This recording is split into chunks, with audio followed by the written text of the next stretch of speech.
can I just make a comment rather than a Oh, yes, question? yes, sorry. I mean, Um, comments and yeah, questions. thank you. Okay.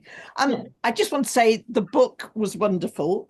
And I think the translation was amazing because I felt like I was sitting in the middle of Brazil somewhere reading this book. I just felt totally immersed in Brazil, even though I was reading it in English. It was amazing. But there are 2 points. One, looking at the way in which you married the social political history with the stories told by your father, I think it's quite amazing.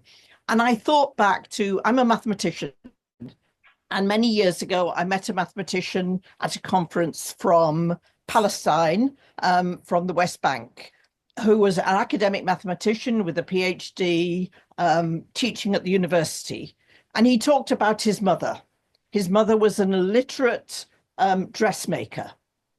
And he realized that she did more mathematics than him because somebody walked in the door and she immediately knew how much material she would need to make whatever the outfit. But what was even more impressive, he said when he made a mistake in his investigations, okay, it took time. He could rub it out. This was before computers were used very much. He could rub it out. He could think about it. But his mother could not make a mistake because if she made a mistake, then it cost her a huge amount of money. And it was the respect that he'd gained thinking about his mother as a mathematician just like him, but molded by the work she was doing. So that was the first thing I want to say, because when I read this, I just thought about my Palestinian mathematician. The second point is that I do a lot of work in Mozambique. And a lot of what you were saying made me think about what's happening in Mozambique. So you talk about the dream, the dictators having the dream of colonizing the forest, the Amazon. And, Brazil was colonized, first of all, by Portugal. It gained independence long ago. And so this process was recolonization.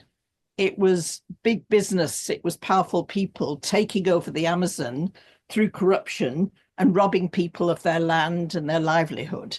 And this is what's happening in Mozambique now. Mozambique was colonized by the Portuguese. It gained independence in 1975.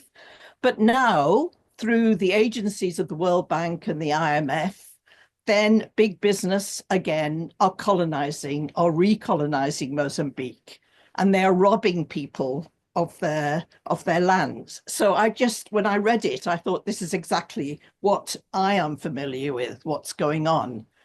But the one difference was you talked about what was happening is that they were emptying the land to bring poor peasants from the northeast of Brazil who were landless, and giving them land to farm and to grow things.